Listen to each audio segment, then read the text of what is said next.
ତୃତୀୟ ଅଧ୍ୟାୟ କର୍ମଯୋଗ। ହେତୁ ବନ୍ଦେ ଅର୍ଜୁନ ନାଇଁ କୃଷ୍ଣଙ୍କୁ କହିଲେ ବଚନ ହସିନ ତାହାଙ୍କୁ। ଜ୍ଞାନ ବୁଧ କର୍ମ ବହୁତ ଅଟେ ଉଣା ବୋଲୁଛ କିମ୍ବା ମୋତେ ବୋଧ ମନା। କର୍ମ ଜ୍ଞାନ ଦୁଇ ପ୍ରଶଂସିବାରୁ ତୁମ୍ଭେ ବ୍ରହ୍ମାଙ୍କୁ ଅଛୁ ବୋଲି ବୋଲୁଅଛୁ ଆମ୍ଭେ। ଏହି ସକାଶରୁ ପଚାରୁଅଛି ମୁହିଁ ଏତିକି ନିଶ୍ଚୟ କହ ତାହା ଯଦୁ ସାଇଁ। ଯାହା ତ ଜାଣିଲେ ମୁଁ ପାଇବି ଲୋକେ ଶ୍ରେୟ ସେ କଥା ମୋର ଆଗେ କରତ ଉଦୟ। କୃଷ୍ଣ ବୋଇଲେ ମୁହିଁ କର୍ମ ଜ୍ଞାନ ନିଷ୍ଠ କଥା ସିନା କହିଲି ଘେନ ହୋଇ ହୃଷ୍ଟ। କର୍ମ ଜ୍ଞାନ ଦୁହେଁ ମିଶିଲେ ହୋତ୍ର ହୋଏ ମୋକ୍ଷ କିସ ପଚାରୁଛ ପାଣ୍ଡବ କୁଳ ମୁଖ୍ୟ। କର୍ମକୁ ପ୍ରତିଜ୍ଞାନ ପ୍ରଧାନ ଘଟୋଇ କହିବି କେତେ ଏହା ତୁମକୁ ବତାଇ। ଶୁଦ୍ଧ ଅନ୍ତଃକରଣ ଲୋକଙ୍କର ଜ୍ଞାନ ହେବା କ୍ଷଣି ପାଆନ୍ତି ଯାଇ ମୁଖ୍ୟ ସ୍ଥାନ। ହୃଦୟ ଯାହାରଟି ଶୁଦ୍ଧ ହୋଇ ନାହିଁ ଜ୍ଞାନ ପାଇଁ କର୍ମ ଅପେକ୍ଷା ସେ କରଇ। ସକାଶରୁ ଚିତ୍ତର ସୁଧା ଶୁଦ୍ଧ ଘେନି ଦି ପ୍ରକାର କରିନ କହିଲି ମୁଁ ବାଣୀ। କର୍ମ ଅନୁଷ୍ଠାନ ନ କରଇ ଯେହି ଜ୍ଞାନ କୋଉଠି ପାଇ ନ ପାରେ ଜାଣ ସେହି।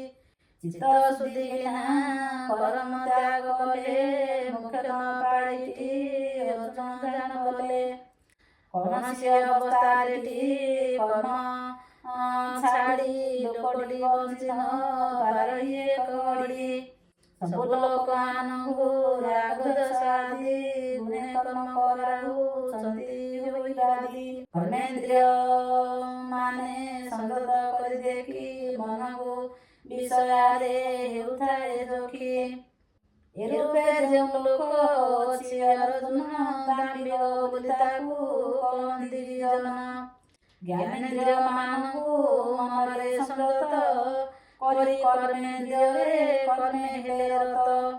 ଆସକ୍ତି ବିନା ତାହାଙ୍କୁ କେବେ ପାପ କରି ନ ପାରଇ ଅର୍ଜୁନ ଜାଣ ଲୋକ। ଏହି ସକାଶରୁଟି କହୁଅଛି ମୁହିଁ ନିତ୍ୟ କର୍ମ କରିବାରେ ଦୋଷ ନାହିଁ। କର୍ମ ନ କରିବା ପ୍ରତିକି କର୍ମ କରିବାର ତ ଆହେ ଅର୍ଜୁନ ଧର୍ମ। କର୍ମକୁ ନ କଲେ ଶରୀର ରହିବାର ନିର୍ଭା ନ ପଡ଼ିବ କେବେଟି ତୁମ୍ଭର। ନିଷ୍କାମ କର୍ମ ବିନା ସବୁ କର୍ମ ଯାକ ଲୋକର ବନ୍ଧନ ହେ ବିଜଙ୍ଗ ନାୟକ। ଏହା ଜାଣି ସିନା ବିଷ୍ଣୁଙ୍କ ପ୍ରିୟ ପାଇ କର୍ମ କର ଅର୍ଜୁନ କହୁଥାଇଁ। ପ୍ରଜାପତି ଜାଗର ତୁଲରେ ପ୍ରଜାଙ୍କୁ ସରଜନା କରି କହିଲେ କଥାକୁ।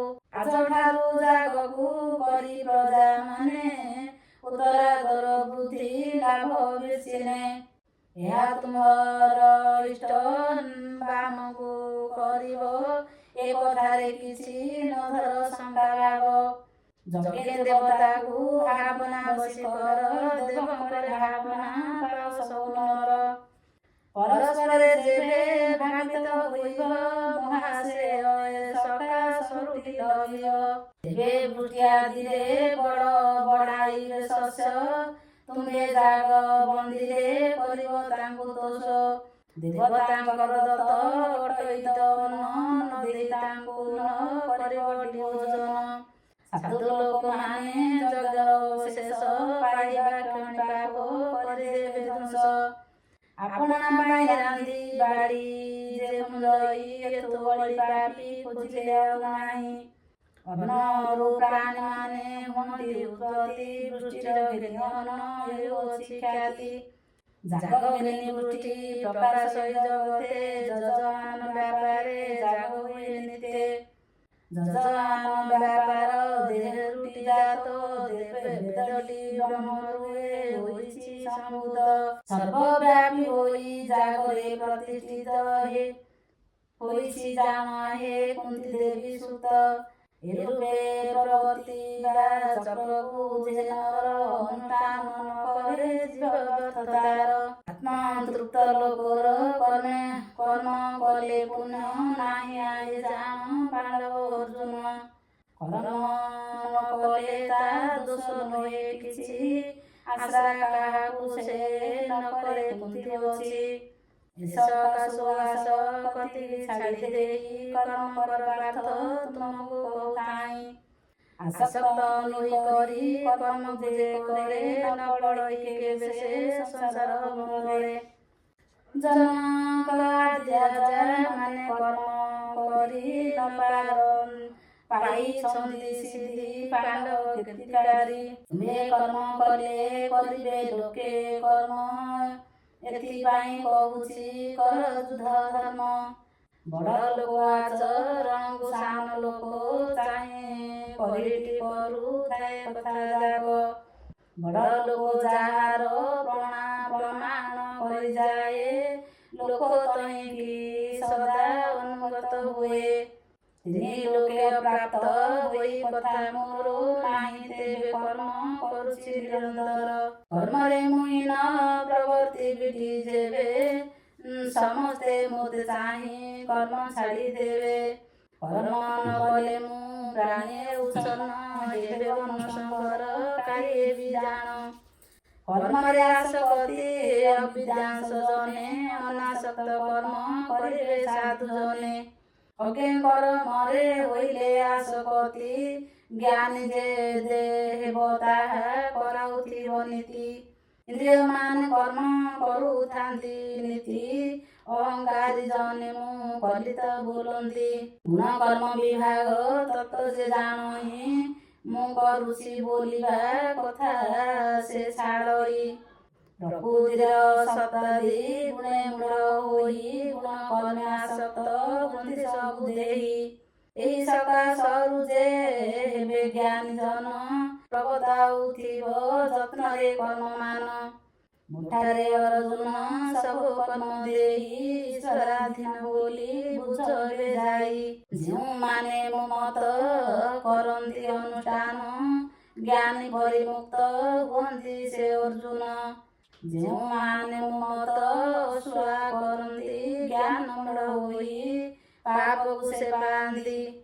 ଜ୍ଞାନବନ୍ତ ଲୋକେ ପୂର୍ବ ପୁଷ୍କରକୁ ଅନୁସରି କରୁଅଛନ୍ତି କର୍ମକୁ।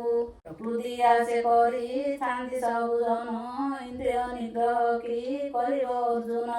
ପ୍ରତି ଇନ୍ଦ୍ରିୟଙ୍କ ବିଷୟମାନଙ୍କରେ ରାଗ ଦ୍ୱେଷ ରହି ଅଛନ୍ତି ନିରନ୍ତରେ।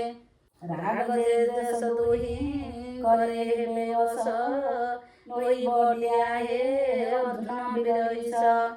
ମୁକ୍ତି ଇଚ୍ଛା କରିବା ଲୋକର ରାଗ ଦ୍ୱେଷ, ଦୁଇଟି ଅଟନ୍ତି କି ଶତ୍ରୁର ସଦୃଶ। ପର ଧର୍ମ ପ୍ରତି କି ଆପଣା ଧର୍ମ, ନିହୁନ ହେଲେ ମଧ୍ୟ ଅଟଇ ଉତ୍ତମ।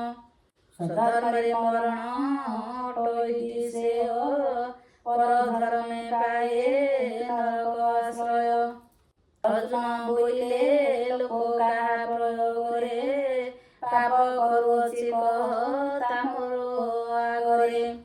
କୃଷ୍ଣ ବୋଇଲେ ଆହେ କାମ କ୍ରୋଧ ଦୁଇ, ଘେନ ପାପ ପ୍ରବର୍ତ୍ତକ ହୁଏ ଦେହି। କାମ କେତେବେଳରେ ନୁହଁନ୍ତି ପୂର୍ଣ୍ଣ, ତ୍ରୁବ୍ର ବୋଲି ତାକୁ ଅର୍ଜୁନ ଜାଣ। ଭ୍ରମେ ଧୂମେ ଦର୍ପଣ ମନ ଗର୍ଭ ଚର୍ମେ, ଆବୃତ ହେଲା ପରି ଜ୍ଞାନଟି କର୍ମେ। ଜ୍ଞାନୀ ଲୋକଟି ଜ୍ଞାନ କର୍ମରେ ଆବୃତ, ସେ କାମଟି ଦୁଷ୍କର ଅନଳ ସମ୍ପିତ। ଇନ୍ଦ୍ରିୟ ମନ ବୁଦ୍ଧି କାମରଟି ସ୍ଥାନ, ବିବେକକୁ ଘୋଡ଼ାଇ ବହିଛି ପ୍ରାଣୀଗଣ। ଇନ୍ଦ୍ରିୟକୁ ନିୟତ ଅର୍ଜୁନ କରି, ପାପୀ କାମେ ନାଶ କର ହେ ବିଚାରି।